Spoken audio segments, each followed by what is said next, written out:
What a coincidence. I'm wearing a green hat. My name is Chris Ryan. This is Jason Concepcion. This is Justin Verrier. This is the Ringer NBA show. Yeah. Hit us up with questions on Twitter. #Ringer NBA. Guys, wow. I feel lucky. I don't know why. Boston is back, baby. It's really nice because they hadn't had a win in a while, so it's really great to see these scrappy guys coming back. Blue-collar town. Yeah, you know what? Boston just beat Golden State, and they won their 14th straight game. So I do think we should need to... Maybe this is real, man. Maybe we should pay homage to what's going on right now. Is it real? They just beat the defending... Are we still wondering about this? Oh, the voice went up like you were talking about Melo. We're not talking about Melo. Is it real? No, okay, here's my thing. I felt like the Warriors were never in that game. There was something off about them their entire time. It just seemed like they locked in on defense late, but the offense wasn't there for pretty much anyone, including Steph, who had to go out during the middle of the game. It was like it was a good game to watch. It was very Eastern Conference, scrappy, a couple of bodies hitting the floor. It was a very Draymond game. And then I just feel like we didn't get any sterling individual performance from a Warrior. Yeah, I think the early red flag is Zaza Pachulia getting like a lot of easy looks. Yeah. And rolling to the rim for layups, and Steph not hitting. Whenever those two things occur at the same time, it just seemed like one of those flu-like symptoms games where guys have been out or something. DNP Boston. And this is not to take anything away from Boston, who are an excellent team, the second best team in the league by net rating, but it just was a weird Warriors performance. #Ringer NBA if you want to ask us a question or make comments about this game or the NBA in general. Ask us any questions you got. For as much as this was sort of building up, we built it up today on the Ringer on group chat as like the Kyrie game where he was going to show off his MVP credentials maybe a little bit. Jaylen Brown and Al Horford won this game for that team. Yeah, I mean, I'm pretty worried about Kyrie Irving. I think that's kind of the low-key storyline of the NBA right now. Wait, what? He was a bad offensive player this entire game. His numbers are... To be fair, shooting numbers are bad. To be fair, his face was broken. Recently. Conspiracy theory. I haven't seen the break myself. I'm just asking questions.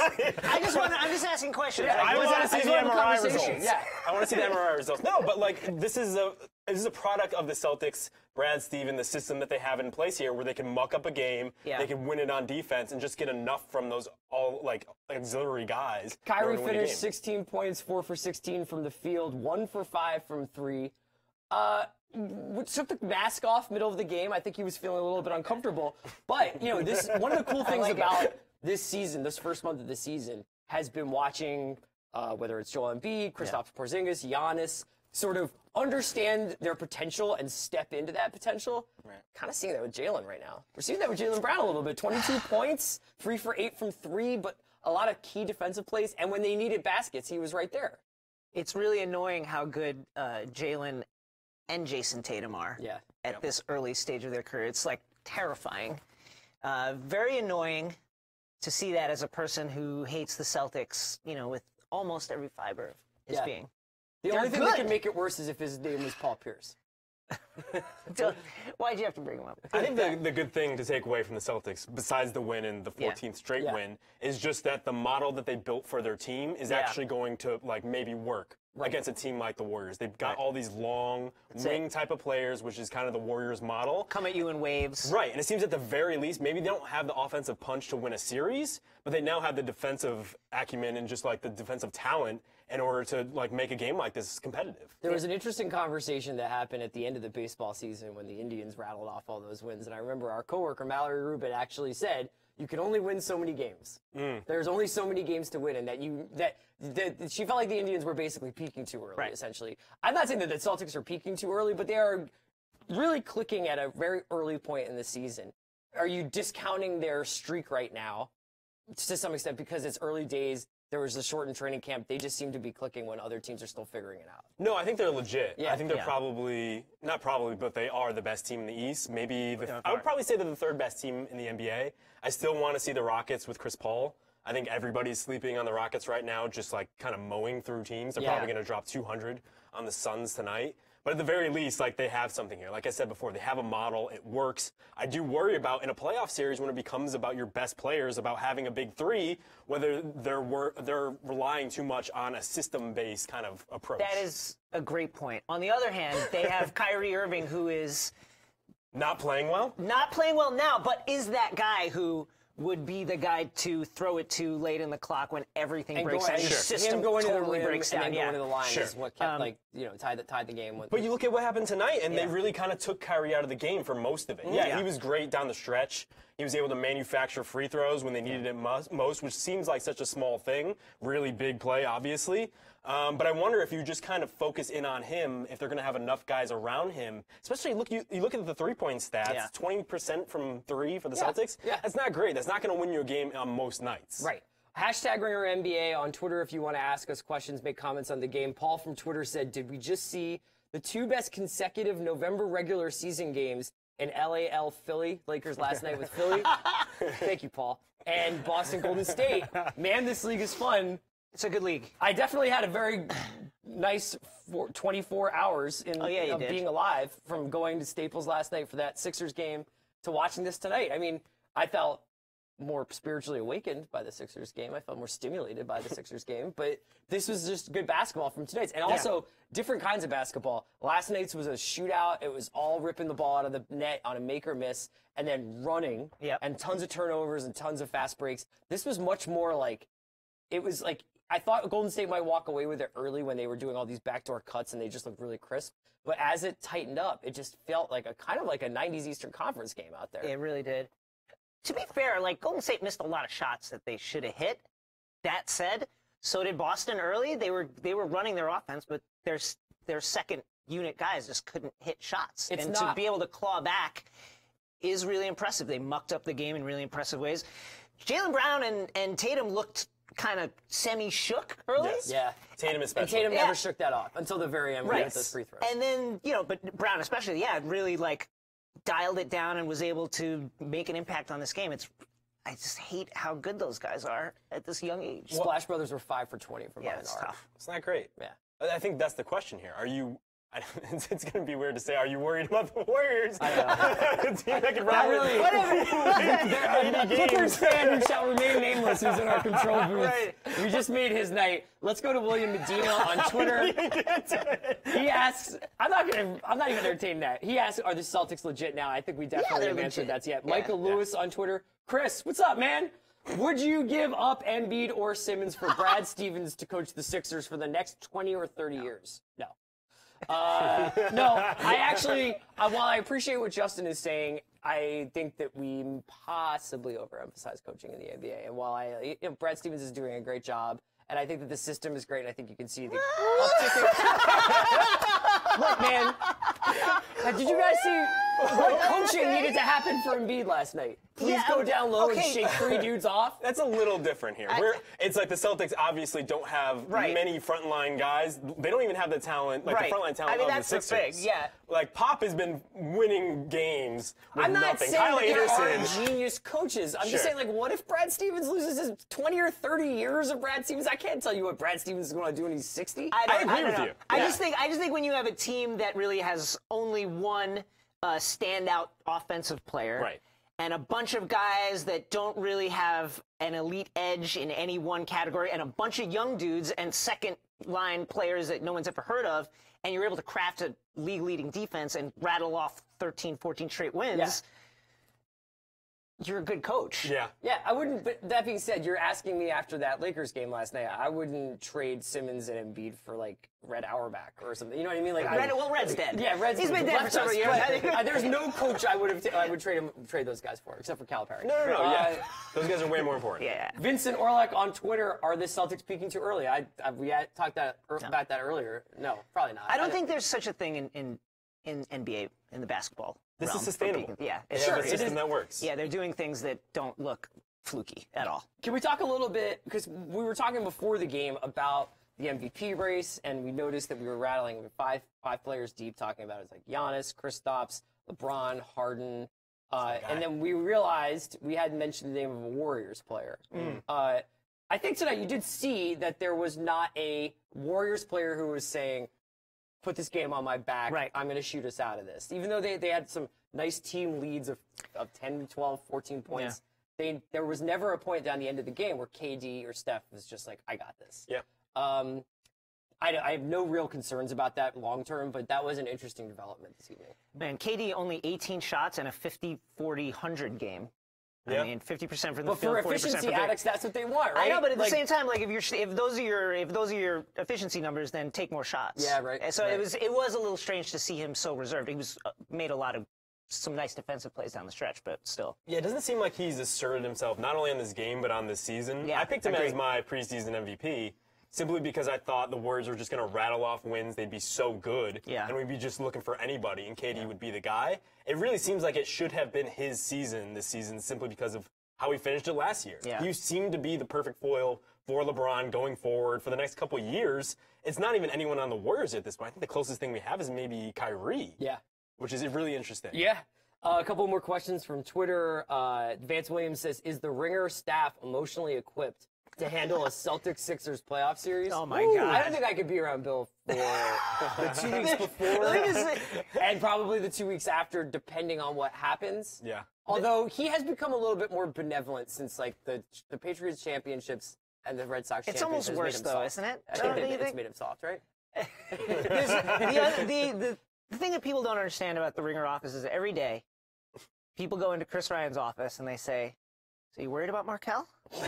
Or something like that. Every day. Every day. I'm not worried. He's not worried. No, his body language was good last night. Yeah. Great body language. Is great. He's looked great in JoJo's Instagrams. Yeah, right. And he went to the Pacific Ocean. That's something that I'm not really crazy about doing. Were you worried about him swimming like this? It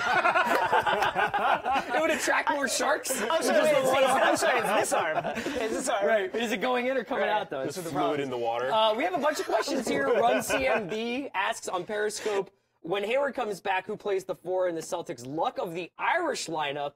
Ooh. Brown or Tatum? Right. I think Hayward coming back would be A, pretty miraculous, but B, closer to something like Paul George when he came back from his leg break at the end of that Pacers season, and there was a minutes limit, and you could tell psychologically he was still getting used to, being on the floor. Yeah, it's hard to see like what good it would do, especially if the Celtics are clicking at that time, other than get him some spot minutes and a blowout and just trying to get him some reps, but it wouldn't do any good, I don't think. Right. It'd be amazing if he came back because I do think that like they're a competitor against the Warriors in a finals. Yeah, and it gives them that little extra where's the basket coming from. Yes. Yeah. On the other hand, his foot was on backwards like a couple of weeks ago. I would not get my hopes up about this. Let's stop trying to rush this dude back. You're grossed out, but we also, as a staff watching this game... We were all in this room, yeah. Well, this is the last time we watched a basketball game in this room was that injury. Then, today, while eating copious amounts of Chinese food, for some reason, all Ringer staffers started sharing athletic injury tales. So, take that for what you will. I don't know. John Gonzalez, Gonzo from Philly on Twitter, he says, first time, long time. Thanks, John. When is the Celtics parade, and where did Justin get that dope T-shirt? Trader Joe's, baby. Mostly vegan. Mostly. That's the problem. He's not full vegan. Yes. Yeah, that's right. Yeah, he would be an all-star in that case. Let's see what else we got here on Twitter. John Powers on Twitter asks, 5 Jaylen Browns versus 5 Steph Currys. Who wins? Wow, I don't know if 5 Jaylen Brown. I think the Stephs win, but it's a bloodbath. How many fouls do they get? That's a great question. I guess if the 5 Jaylen Browns, couldn't they just all like stand around the arc? I mean, right. I don't know. I have a couple more questions about the Celtics team and about this Warriors team. Do you think that there's Steve Kerr's talked about the spiritual and mental fatigue of being competitive for this long. It kind of, in retrospect, makes LeBron's achievement of going to these 7 straight finals or whatever it is even that much more impressive. Do you ever, any body language readings you want to give? They don't have to be long-term prognoses, but did you see anything on the court? I sometimes feel like Steve Kerr looks a little grouchy. Yeah, I think Omri Caspi looked depressed. Concerned about him. He just seemed down, about, I'm not sure what's going on in Omri's life. Omri, if you have, I hope you reach out and you find help. Anything from you? Like any body language alerts from you? I mean, Nick Young looks fat. Yeah. Like, seriously. It's like we're not looking for Nick Young's 40 speed, right? Sure, right. Also, I just ate a ton of Chinese, so I'm like the last. You're projecting. Yeah, exactly. Did we just see a finals preview? Yeah. Yes, I say yes. I'm worried, not worried, but I think the Cavs have a move in them. That's the thing. Yeah, if they want to cash in the Brooklyn possible. pick. Yeah, that's true. I was actually wondering about that when I was seeing that. I was like, these guys are going toe-to-toe with this team. Now, on one hand, I bet I could see Boston being like, we bet on these kids because we're ahead of schedule, and I could see them just being like, let's just go into this postseason with these guys. You get Jalen and Jason a run through the postseason as like number 2, number 3 options. Right. On the other hand, the window is the window, and they have some assets left, and they have a collection of guys. They've got a lot of pieces sitting around. I don't know what you can get, though. Yeah. Like, what can you get that would make the difference? For the Celtics, I mean, they could swing something small, like a Dwayne Dedmon. I mean, I think I saw guys on ESPN.com talking about this today. They need a rim protector for that team. Have for a long time, yeah. The Cavs, too, would be great with that. Some like, small things might make a huge difference. The thing with the Cavs is I just don't see it. I don't see them cashing in that pick with LeBron. It's too much. It's too unless much. LeBron shows up in LA and he's like, I'm not moving. I'm not doing it. I'm going to stay. The Celtics have that injury exception. I think they got money for Gordon Hayward's. And you look at the Cavs, it's like just structurally, I don't know where they get better. Like who plays better? Right. LeBron is playing 42 minutes a night. I would almost say too, part of the problem with Cleveland this year seems to be the additions is throwing everything off. It's like introducing Wade and Rose has like tilted it somehow for guys like JR and Amon and some of the other people, and they're just not playing defense. Yeah. Also, I just need to see them try on defense so I can properly evaluate what kind of defensive team this is, which they're not good, but it might not matter enough if they've got LeBron going for 45. Here's my other question. So if we're saying this is a very possibly a finals preview, is it the finals preview is it the finals that we want? What else would you want? Well, Sixers. I mean, the rubber match, the fourth, like we get LeBron versus Steph again. Or, something weird, something like. Yeah. I think Boston Golden State immediately re-energizes the finals. I have a hard time believing that even with their new pieces, if Cleveland trudged to the finals, that they could beat this Golden State team. But all of a sudden, with a new competitor in the finals, I think it would kind of re-energize it. Yeah, I would love to see this Boston team. I just think they match up really well with the Warriors. They, like we talked about, they can send defenders to multiple positions in waves. They just have a lot of depth. What happens in close games? Who do they throw the ball to? Remains to be seen. But I think they're just a great matchup for the Warriors. You know? Yeah, I mean, they were last year, too. They played them tight. I love the storyline of overcoming Hayward's loss and just getting to the finals. On the other hand, I would love to see LeBron against the world. Yeah. I just think that's so much fun. This dude is like, if anybody's going to be able to withstand that sort of environment with those sort of teammates around him, it'd be LeBron. Yeah, and you know what? Let's just be clear. I mean, the Celtics have rattled off 14 wins in a row, but in the Eastern Conference right now, you know that the Wizards want another shot at the Celtics. You know that the Raptors, they're the Raptors again, but they're playing in a different style, and they're capable of achieving pretty great heights with their offense. Not in the postseason necessarily, but they've brought that unit back. So it's not going to be a cakewalk for Boston to get through. And if I were them, I'd be a little bit nervous about who's going to be in that 8th seed. Not that they're going to lose in the first round of the playoffs, but it's going to be like a good team in that 7 or 8. I mean, I think that's a good point. With only one transcendent scorer, it's hard to see how they sweep teams in the playoffs. And the Celtics have kind of always been like that. Like, it gets a little harder than it should be in the playoff time. I would love to see some of these other East teams to swing a deal. I would love the Boogie to Washington one that we always talk about. Yes. That'd be great. Milwaukee made the Bledsoe deal. They've won 4 in a row. I mean, these things can have positive effects. #RingerNBA if you want to ask us any questions about this game or the NBA in general right now. When do the Celtics lose? Next couple of games are, let's check this out. We've got... I could see an emotional They've got loss the next at Atlanta and at Dallas next, so they could very well win their next 2 games. I was just going to say, like, when the Warriors lost their streak after the emotional Boston game where they went to OT and they went to Milwaukee, but I don't know about that. Could be another few. R.I.P. Dirk Nowitzki, by the way. Oh yeah, because Kevin Durant took his whole style. I'm sorry, Jason. he looks like he's made of steel beams. It's crazy. Like, his hips just look like he makes these moves like... Boston's won 14 games in a row. Are they the story of the NBA season so far? The story. Remember from where we draw our checks. I understand that. I actually think the story of the NBA season right now is the young players really showing out. Ben Simmons, Embiid, Kristaps, Giannis. I think that's really the storyline because this is stuff that won't emerge. Celtics versus Warriors won't take shape until the second half of the season. Sure. I mean, I remember that the 01 Sixers team that went to the finals against the Lakers started, I think, 10-0. Yeah. They also made a deal in midseason to bring in Mutombo. You can get very far on an early season streak. It can really build a lot of confidence. But I agree with you. I think it's the young players. What about you? What do you think the storyline of the season so far is? It's young players plus LeBron. Like, the Cavs have just been a tire fire this entire season. And I feel like there is that push and pull where you've been saying this whole time, well, they can turn it on whenever they want. And then there's another faction being like, listen, this thing is broken. I'm on that side of the fence. And I think that's going to be a discussion. I'm starting to get closer to he could turn it on. Yeah, LeBron can turn it on. LeBron, I mean, he's... And on any given night, if he's like, I want to go for 51 points and play 42 minutes or whatever. Yeah, but he can't keep this up. 42 minutes. And we can keep saying that, but like, I'm saying, you're right physically, eventually, but not now. Yeah, like now it doesn't seem like it. A few days ago in that Dallas game, I wrote about it the other day, like he looked passive-aggressive the entire time. He was sending a subtweet that entire game but not doing it. Yeah. I mean, this is kind of annoying. There's been numerous plays in the last week where it's, whoa, LeBron watches Frank Ntilikina waltz to the rim, and he does that numerous times a game against multiple opponents because he's doing everything except driving the bus. I will say really quickly, Boston is part of this story that I'm most interested in. Not necessarily the one that's grabbing the most headlines, but the failure of the super team a little bit. Yeah. Not, the Minnesota, third place in the West, having a good season. Rockets are obviously good without Chris Paul.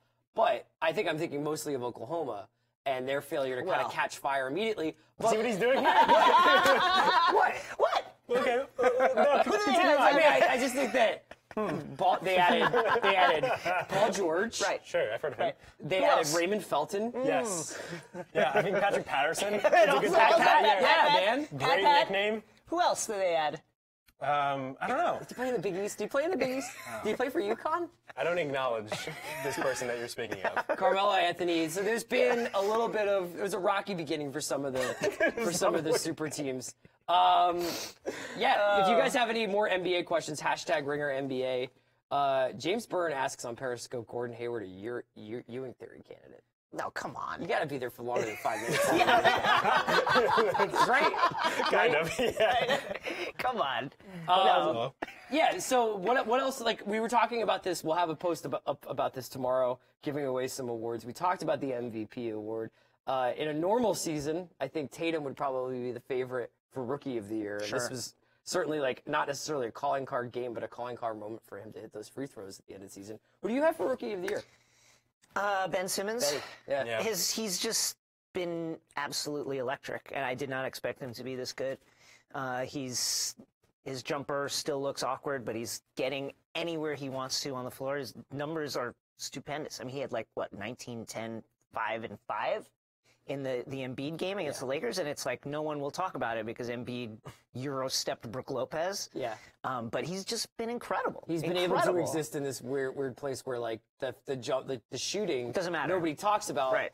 Because they're getting W's, and because Embiid is just akeeming, so we just are over. Well, I mean, they run that pick and roll with Embiid, and Embiid is the floor spacer in that case. It's crazy. Yeah, he pops out. We talked about this today, just the way that Ben uses his body and just uses his physical advantage. It's really impressive for someone that young. Yeah, and I don't think I noticed it until I saw him play live. It's also just like the things that you can see that are the LeBron-ish way of reading the game. He was playing free safety in transition where he would just sort of watch Lonzo's eyes and then just pick a pass out of the sky on him. It was really impressive. Who do you think has the brighter future right now, the Knicks or the Sixers? Ooh. Oh, why are you doing this? The Sixers, just because they have more top-level players. But I'm bullish on the Knicks. It's as excited as I think I've seen you about the Knicks since I've known you. I've been freebasing Porzingis 30-point games, just really tough over the last 2 weeks. It's been a special time. Yeah, the tough thing is how do they get that second guy? We've been talking about this for weeks now. They're too good to draft him. Justin Podium Cafe on Twitter just asked, redraft of the 2016 NBA draft, number 1, Ben Simmons. Does Jaylen Brown jump up to number 2? Ooh, man. Yeah, I think so. Yeah. Ingram has a lot of potential, but I feel like we've been saying that for 2 straight years now. Yeah. And he really needs to figure out that body. He was holding the wheel pretty tight last night. He really wanted to take that game over, and it was just not quite happening. He's playing a lot better, but Tatum just looks like a man. Yeah. Do you think that what's a story? What's a team that's struggling right now, or what's a team that's doing really well right now that you expect to regress or aggress back up to some sort of mean? Like, is there a team that's like, whether it's a Cleveland, whether it's an Oklahoma City, they're going through an early season stumble that you're thinking, you know what? I think they'll correct themselves. And like, will a team like Boston say maybe come down a notch or two, just a bit? I'm thinking maybe like a Pistons are playing a little bit above their heads. 100%. Right, yeah, that's a team on the top of my list. The Magic too. But I think what we want to do is we automatically want to dismiss surprising starts. Yeah. But I would be shocked at this point if the Pistons in Orlando weren't in the playoffs. Right. Right. Like we've said before, they're banking wins at a critical time. They seem to be like hitting on something that might be sustainable going forward. I think those are the type of teams that, like, yeah, maybe they'll fall a little bit. They should fall a little bit because they really don't have much to kind of fall back on. But they're good teams. They're good enough in the East. What about you? It pains me to say this, and this is kind of a reverse jinx, but I think it's the Knicks. Yeah, so much depends on Porzingis and Frank Ntilikina, a 19-year-old French point guard who can't shoot and really can't dribble, but is their best passer and best option at point guard. Everything depends on those two guys. Maybe we shouldn't I agree with you if one of those guys goes down, especially if Porzingis has like a 2-week lower body injury. Right. You're going to be in trouble. But we were talking about this the other day, like, and LeBron pointed it out. It's like Hornacek getting to run his stuff a little bit is definitely like giving them a huge boost in terms of what they bring to the floor every night. Oh, yeah, they're playing at a quicker pace, getting into their offense more. Still shooting a lot of mid-range jumpers that Porzingis is destroying from the mid-range. Yeah. But yeah, Hornacek getting to run that Suns offense that was good for like 8 months in Phoenix. And by the way, guys are getting along. Everything seems fun. Yeah, I wonder why that is. Yeah, right. I don't know why. Right. Well, it's been unseasonably warm in New York. Right. You know, absolutely, the subways run really well, so I think those guys are all really satisfied with their commutes. Yeah, flannel season. I will say, if Tim Hardaway Jr. looks off my son, Kristaps Porzingis, one more time, which he will. Yes. I will go insane. Yeah. Let's do a couple more awards just while we're here. Coach of the Year, you guys think it's Brad? Interesting. I think so, especially after that one. Yeah. I think it's more interesting to say, like, who's two. I think what's their defensive rating, like 95? It's something? insane. That's that's some 90s numbers. They're like the Pistons. Yeah, I mean, if that 2004. continues and they keep playing like this, yeah, it's Brad. Yeah. I mean, it's amazing. What about most improved player? That's a good one. I think Aaron Gordon's the obvious candidate there. Yeah. I mean, you might even say Porzingis. He's gone, you know what it is? The award always goes to the guy who was already pretty good and then took a next step. Didn't Giannis win it last year? Yeah. It's the same sort of thing. Like, if we're trying to pick who will win, it's probably someone like that. But I think it's probably Aaron Gordon at this point if you want to go. I think so, just because it's such a surprising rise. Like, Porzingis, I think, has gone up a level above what you thought he might get to. Yeah. Certainly he's jumped, like, this is 3 years ahead of the progress you would have thought last year. Right. But Aaron Gordon just looks like a different player. Yeah. We had this idea going into the season. It was like, well, Porzingis, but we're going to have to get Porzingis more help. And of course you will. But this is what I'm saying is, like, I think this idea of pairing or tripling up on superstars is being kicked back a little bit because of guys like Porzingis, who's like, I'm so good that Tim Hardaway Jr. can look serviceable on it on every other game, maybe like that, you know? Let's see. I mean, like, I think that right now, the thing that I'm really curious about is to see whether or not, like, a team like a San Antonio starts to put it back together, whether or not there are some of these Western Conference teams that I think are, like, right around the same area, like New Orleans, right? Like, New Orleans, we were all laughing out of the gym earlier in the season and is now, what, like 6th in the West, 8-7 or something like that? Yeah, they're feisty. Yeah, they are feisty. Boogie's been putting up those numbers. Yeah, they run some beautiful sets. They really by the way, like, they're the type of team where on Twitter you'll see one like GIF a day. High-low, yeah. It's just like they this ran beautiful elevator doors I know. the other day, and I was like, what? Yeah, it's actually really nice. The problem is they have 2 good players, and the rest are not that great. Yeah. But in the games where Drew Holiday kind of steps up, they get enough from those other guys. I think they're like, that'll be an interesting playoff team. Yeah. Like, I would love that to be another 1-8 with the Warriors because they're the type of team that might muck up the game a little bit. Yeah, I'd also just love to see Boogie play Draymond, for sure. Boogie in the playoffs. We haven't even seen Boogie playoffs. Max Ward on Twitter, this will be the last one for the night. What rookie is flying under the radar right now? Ooh. The Markkanen. Yes. Is it Markkanen? He's playing really well. Yeah, it's like, how are these guys flying under the radar? We talk about them all the time. We're talking about Kuzma. We're talking about, I guess, Donovan Mitchell. He's in Utah. Is he He's sort of under the radar, but I feel like he comes up around our office all the time. Brandon Paul, 26-year-old for the Spurs, just doing work. That's a new ringer guy right there. We all love him in Danny Chau's office. Also benevolent of you.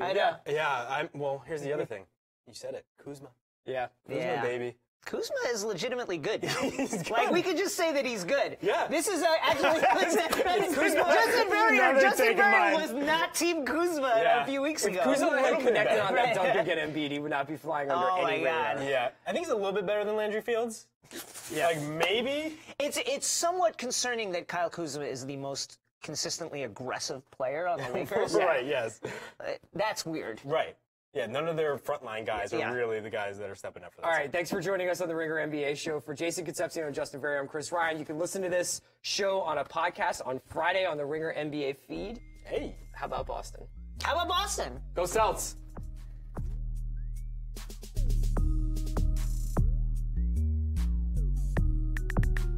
Basketball is very good.